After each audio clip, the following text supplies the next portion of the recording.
Hi there, John. Hi, Anna. How are you doing? Very good, thanks. How are you? Yeah, really well today. Thank you very much. So thank you so much, everybody, for joining us for our next 15 minutes with. This is where we go through and meet with our office management portal partners to find out a little bit more about them and their business, get some top tips from them in the areas that they're an expert in, and also find out more about how they work with and support office managers, the people like you that we love. So, John, can you start, please, by telling us a little bit more about In the Office, your role there, and how the company came about? Yeah, sure. Well, I started in the office during the first lockdown, specifically to try to solve what I perceived to be the problem that was going to happen with hybrid working, and trying to coordinate where people are working each day so that teams can still be productive.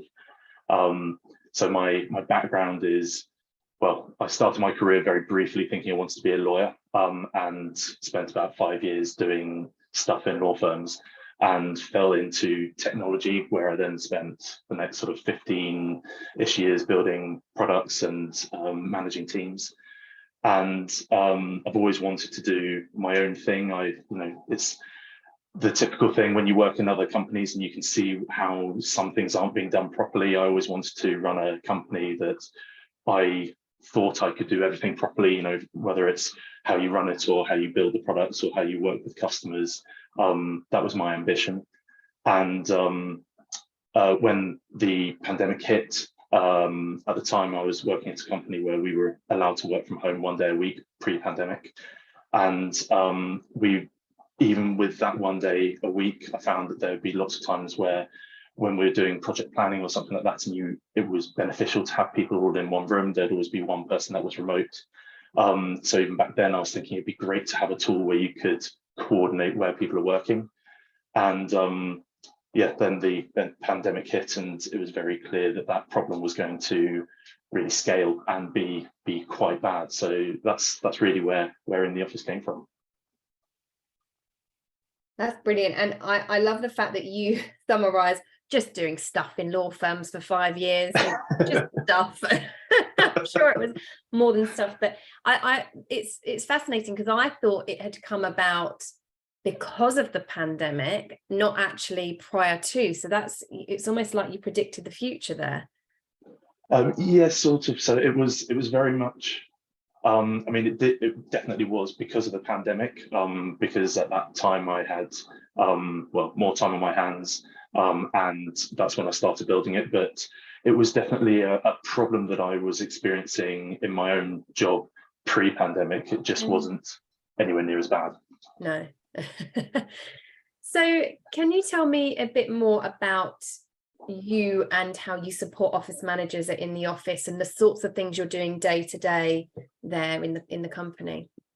Yeah, sure. So we are a small company, so I spend a lot of my time talking with customers who tend to be the office managers, or the typical office manager who's also the HR manager, who's also the facilities manager, and trying to find out how different companies are trying to work through hybrid. So I spend a lot of my time talking to people, and then with them trying to come up with solutions to work out how we can help solve their problems. So there's day to day, it's a mixture of talking to customers and doing development and doing things like this, which is great fun. So one of the things I like to ask all my guests on 15 Minutes with is if you can remember how we were introduced. I can't remember. I like to call it the spider web of kind of, I'm the spider and all these people get introduced to me over time. But can you remember how we met? I can. So I was introduced to Katie Henry from Art in Offices, from another mutual friend on another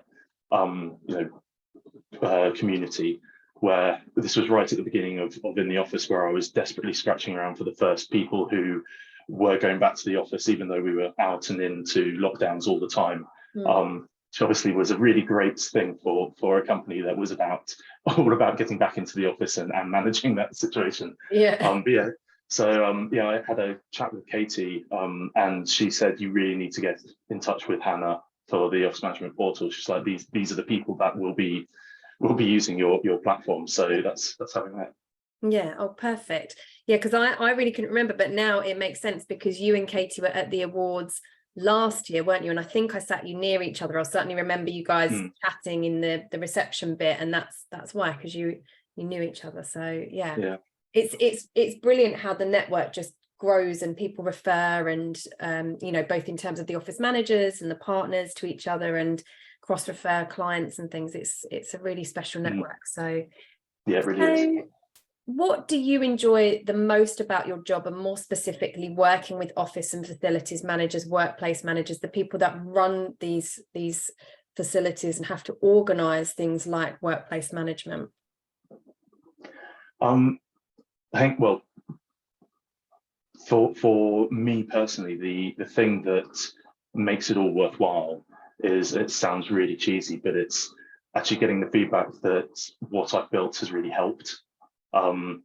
Generally, when I'm speaking to these people, office managers, facilities managers, all of those people in those roles, they're generally struggling with a problem. They're generally trying to manage hybrid working with a spreadsheet or with WhatsApp messages or calendars, and it's just taking a lot of time and not being very, very good. And so when I get the feedback that it's really genuinely helped, that makes it all worthwhile.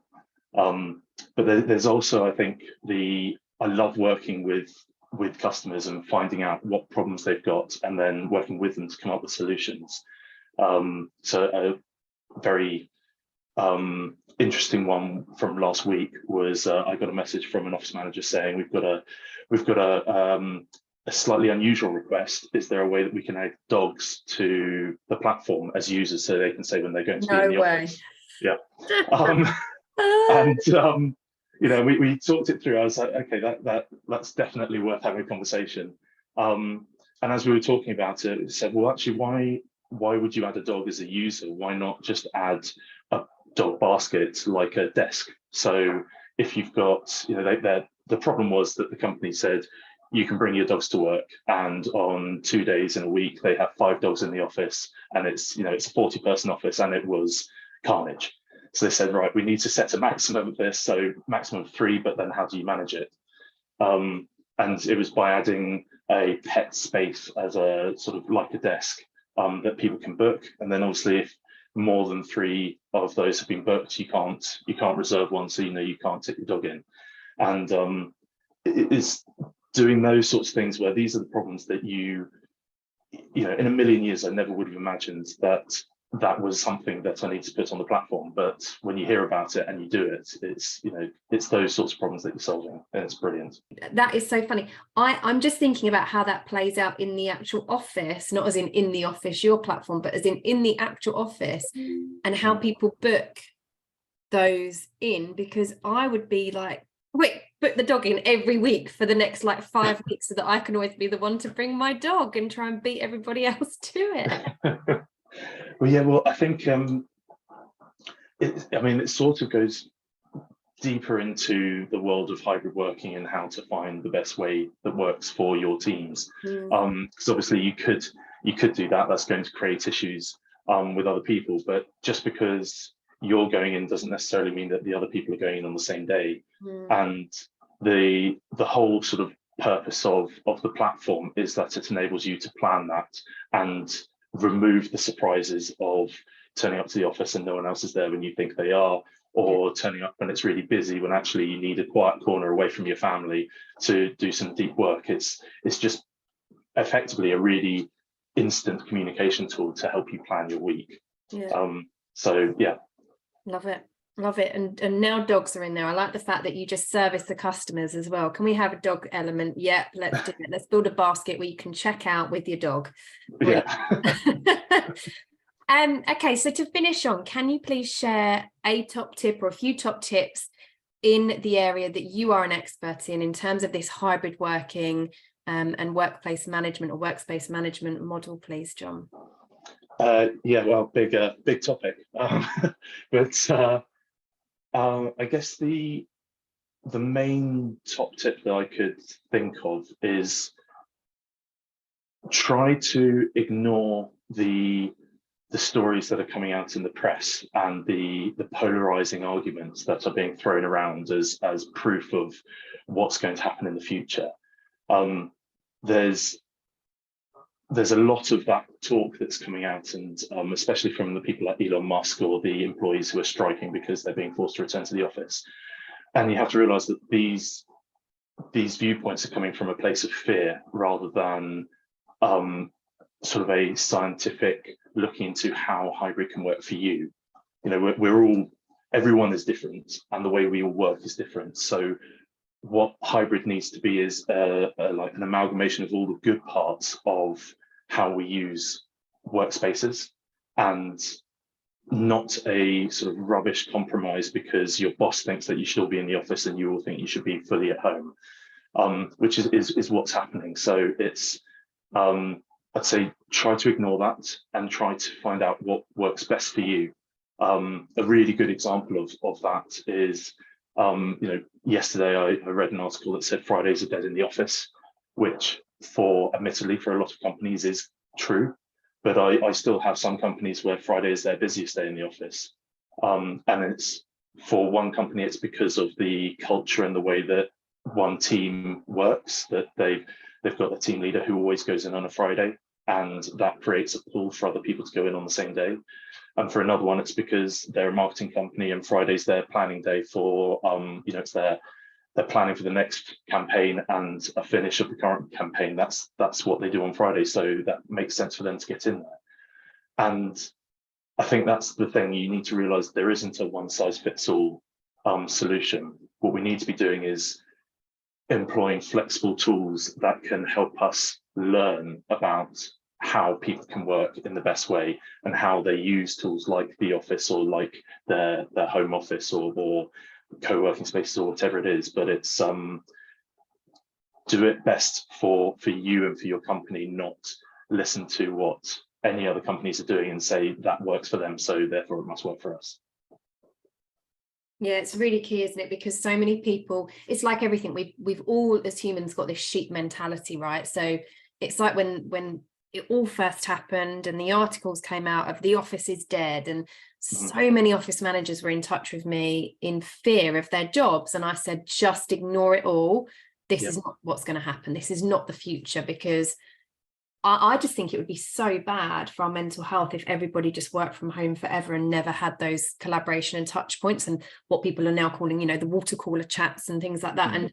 And but you're absolutely right. There is a middle ground to be had, and it's a very unique thing, certainly per sector, per size, per location, but specifically per company. Just because Google are doing this, just because Goldman Sachs are doing that, just because others are fully remote, you know, it doesn't mean that that's the solution for you. So it's really important advice. Yeah, and even not just per company, but I'd say even per team or per project.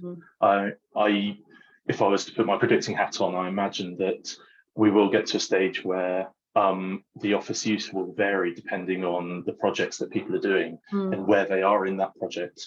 You know, for when I'm working with a team building software, it's important that we have certain touch points. But if we have 3 weeks where we're all doing development, we could potentially be apart from each other for those 3 weeks, but then we have 2 intense weeks either side of it. It's really trying to get everyone to get the best usage out of the office, because ultimately the companies only care that employees are engaged and productive. That's what we're there for. So let's use the right tools for the job. Yeah, and some people are sort of seeing the results now, aren't we? Sort of 3 years really into when COVID hit, they're starting to see that actually certain individuals, certain teams, certain revenue streams are better or worse depending on whether they're coming in or not. So there's so much to take into account. It's quite an interesting study, I suppose, that can be done, and I guess tools like intheOffice can help them with that as well, can't they, in terms of utilization and things? So yeah, definitely. The key to a tool is just having that piece where you can coordinate. It's, you know, if you don't have that visibility of what other people are planning to do, then you're really lost, and it's from things like that you then get the one size fits all, right? This is what we're doing across the company, and that's when you get the crummy compromise. Yeah, and the strikes and the walkouts. It is a big topic. I think maybe we'll need to do a webinar or something on this soon, Jon, but thank you so much for being on 15 minutes with me, and yeah, great to get to know you a little bit more and remind myself of how we met, because it's always useful to know. So thank you. Yeah, it's a pleasure, Hannah. Thanks for having me on.